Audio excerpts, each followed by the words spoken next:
Hello tout le monde, j'espère que vous allez bien. On a évité une bombe fiscale fin de semaine dernière. La hausse de la CSG sur les revenus du capital a finalement été bloquée par le Sénat, donc plutôt bonne nouvelle. Mais soyons clairs, on est passé tout près et c'est clairement que partie remise selon moi. Vous avez vu que la fiscalité, elle peut changer vraiment tous les 6 mois. Il faut arrêter d'être surpris, il faut s'adapter, anticiper, se protéger, se diversifier. Dans cette vidéo, je t'explique ce qui s'est passé, pourquoi elle pourrait revenir, qui aurait payé exactement, et surtout les solutions les plus pertinentes pour vous sécuriser, et notamment sur les CPI européennes, qui pour le coup auraient été les grandes gagnantes et qui échappent totalement à cet impôt. Je suis Clément, CGP indépendant, maintenant certifié CGPC, CFP, spécialiste déplacement, SCPI, ETF, et je t'invite à me suivre, à t'abonner comme tu le fais, like, commente, franchement ça m'aide, ça me motive, et puis ça me fait super plaisir. Alors du coup, dans le budget 2026, plusieurs députés ont proposé en fait une hausse de la CSG sur le revenu du capital, un renforcement du PFU, prélèvement forfaitaire unique, et l'élargissement de la taxe sur les transactions financières. Parce qu'en fait, on l'a vu, hein, l'État cherche à combler un déficit immense et en fait, ils ont suspendu vraiment la réforme des retraites. Donc, du coup, ça va augmenter encore plus le déficit. Donc, vraiment, ils veulent aller chercher euh, partout là où il y a de l'argent et seulement augmenter les taxes, pas réduire les dépenses. Et du coup, ce qu'on appelle la flat tax, hein, c'est CSG plus PFU.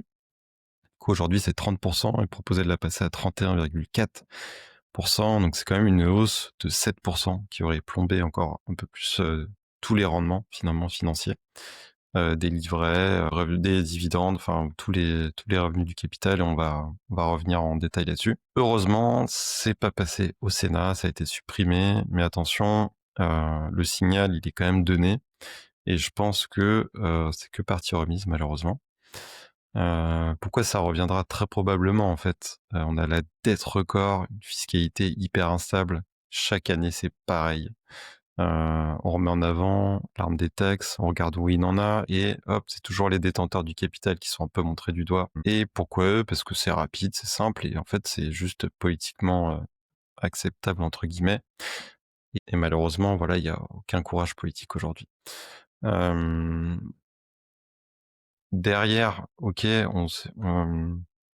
logique c'était quoi? C'était de dire on fait participer encore plus les épargnants au financement public, sachant que derrière, je sais pas, je vous donne un exemple, mais quand vous versez des dividendes, déjà vous avez taxé de 30%, mais sur ces dividendes, vous avez déjà payé de l'IS par exemple, donc jusqu'à 25% ou plus, plus les cotisations, etc. Donc finalement, on revient encore à alourdir des taxes sur un pays où on est déjà champion en fait.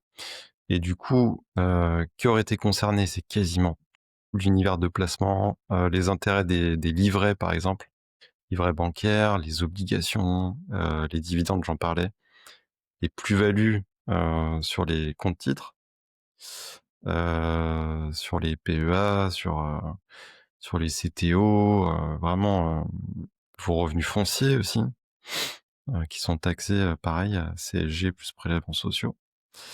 L'assurance vie, que ce soit les fonds euros, les unités de compte, et voilà tous les placements locatifs. Bref, quasi la totalité de l'épargne, sauf les SCPI européennes, j'y reviendrai après. Donc concrètement, en fait, si tu gagnais genre 5 000 euros de dividendes ou 8 000 euros de loyer net, bah, ça t'aurait fait payer 7% de prélèvement en plus, donc 7% de rendement en moins. Sachant que petit aparté, hein, déjà sur les revenus fonciers, faites bien vos calculs pour ceux qui sont investisseurs locatifs, propriétaires locatifs. Regardez la rentabilité brute nette. C'est juste, souvent on se rend compte que finalement le rendement est très très faible, notamment parce que c'est déjà surtaxé en fait. Et quand vous faites, ça dépend des structurations de location. Mais si vous voulez, voilà, vous avez, quand vous déclarez ça au revenu foncier plus CSG prélèvements sociaux, on vous en ampute quasiment à une tranche marginale d'impôt de 30, plus de 50% de vos revenus. Donc c'est juste énorme. Et finalement, votre rentabilité nette, souvent, hein, elle est quand même très très faible. Vous faites bien vos calculs en tout cas. Mais la fiscalité est ultra présente et change totalement le rendement net, c'est vraiment ce qui vous reste à la fin, quoi.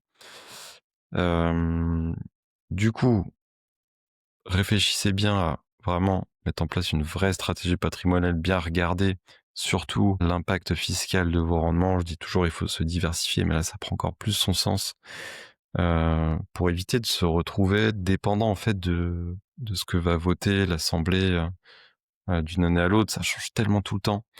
Alors, hop, fenêtre, voilà, hop. Alors ici, vous voyez que en fait sur une SCPI française, vous êtes taxé comme un bien locatif standard. Donc vous avez, je le disais, un impôt sur le revenu plus des prélèvements sociaux. Et du coup, au final, vous vous rendez compte que votre tranche marginale d'impôt, elle est souvent de 30%. Vous rajoutez 17,2, ça vous fait 2,2%. Donc ça veut dire que quasiment la moitié de votre revenu, il est pris par l'État.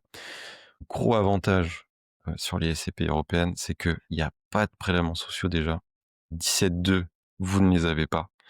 Et c'est la fiscalité d'origine du pays qui prime en fait. Et souvent, la fiscalité étrangère dans d'autres pays, genre l'Espagne, l'Italie, l'Allemagne, Pays-Bas, Royaume-Uni, etc., souvent plus faible.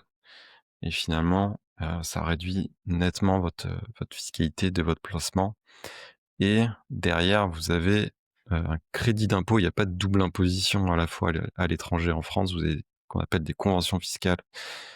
Et derrière, ça veut dire que l'impôt est neutralisé grâce à un crédit d'impôt au moment de votre déclaration d'impôt. Donc, finalement, ce qu'il faut retenir, c'est que le rendement sur des SCPI européennes est beaucoup plus avantageux que sur des SCPI françaises.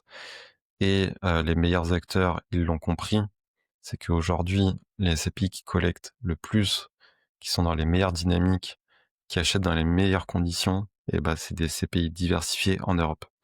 Et, et du coup, je vous invite à aller regarder mon guide, par exemple, où je fais un top 5 de mes meilleurs SCPI du moment.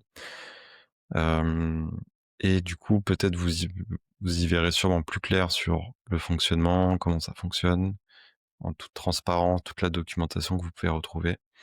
Et en tout cas, c'est, je trouve, ultra pertinent pour se diversifier, pour avoir plus de rendement et justement pour ne pas subir les aléas de fiscalité d'une année à l'autre. Et du coup, alors, en fait, ce type de placement, ça aurait été le grand gagnant, finalement, parce que, vous l'avez compris, il n'y a pas de prélèvements sociaux dessus. Et c'était vraiment le seul qui aurait été épargné. C'est vraiment ce que je recommande plus que de l'investissement locatif. Pourquoi en plus? Parce que c'est souvent des tickets plus abordables, c'est plus diversifié, c'est plus liquide. Vous pouvez choisir plusieurs SCPI, plusieurs sociétés de gestion. Quand vous faites un bien locatif, il y a les tracas de gestion, il y a les travaux, on a finalement peu de visibilité sur ce qui va se passer.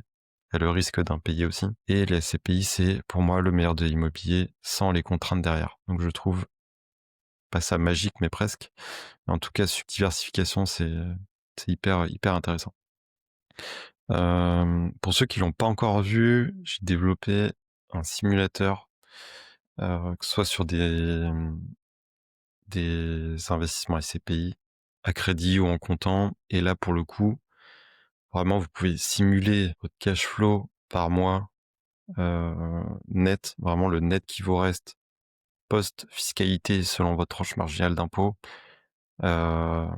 avec l'impact de fiscalité étrangère et les simulations de TRI, de taux de rendement, vraiment votre performance nette investisseur. et c'est un outil que j'utilise moi, pour mes simulations, pour mes clients, aussi pour mes propres investissements et vraiment si ça peut vous aider, n'hésitez pas.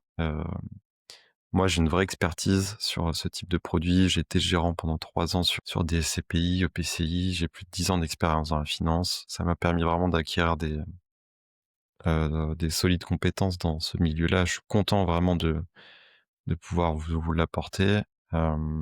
J'ai été certifié CGPC, CFP, ce qui me donne encore enfin, ça fait quand même 1 an que que je travaille dessus.